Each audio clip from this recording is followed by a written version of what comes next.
బ్రిటన్లో మరో breaking news చూస్తున్నాం. తెలంగాణ ఉప ముఖ్యమంత్రి మల్లు భట్టి విక్రమార్క చేసిన వ్యాఖ్యలు రాష్ట్ర రాజకీయాల్లో కలకలం రేపుతున్నాయి. ఒక మీడియా సంస్థలో తనపై వచ్చిన కథనాలపై ఆయన తీవ్రంగా స్పందించారు. ఒక ప్రముఖ పత్రికా యజమాని రాధాకృష్ణ పేరును ప్రస్తావిస్తూ తనపై రాసిన అసత్య కథనాలపై తీవ్ర ఆగ్రహం వ్యక్తం చేశారు.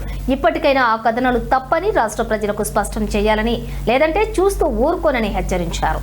ఈ కథనాల వెనుక ముఖ్యమంత్రి రేవంత్ రెడ్డి ప్రమేయం ఉందన్న అనుమానాలు వచ్చేలా ఆయన వ్యాఖ్యలు చేశారు.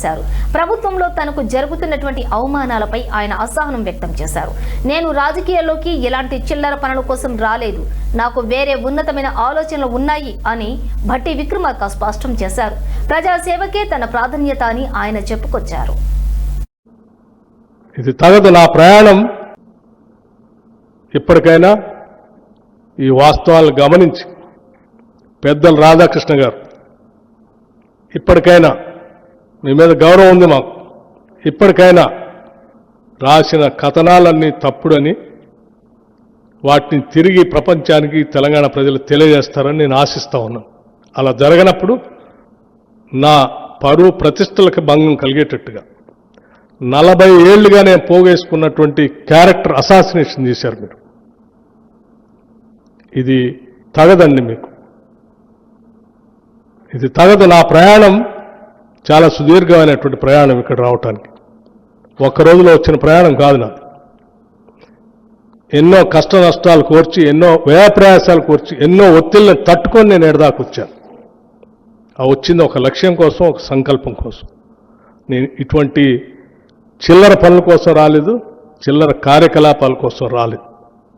నాకు వేరే ఉన్నతమైనటువంటి ఆలోచనలు, భావాలు ఉన్నాయి. వాటిని అమలు చేసుకుంటూ పోవాలి. కాబట్టి నేను మీకు స్పష్టంగా చెప్తా ఉన్నాను, నేను పోగేసుకున్న నా వ్యక్తిత్వాన్ని నువ్వు ఒక్క రోజుతో, ఒక్క కలంతో రాస్తా అంటే నేను చూస్తూ ఊరుకోవటానికి సిద్ధంగా లేదు. దయచేసి ఇప్పటికైనా మీరు, నేను వ్యక్తిగతంగా అడుగుతా ఉన్నాను, ఈ రాష్ట్ర ఉప ముఖ్యమంత్రిగా అడుగుతా ఉన్నాను మిమ్మల్ని,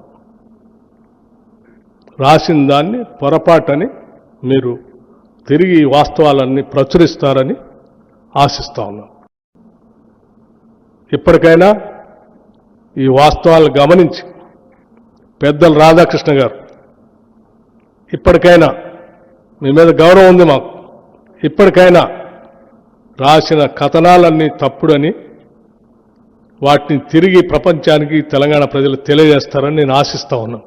అలా జరగనప్పుడు నా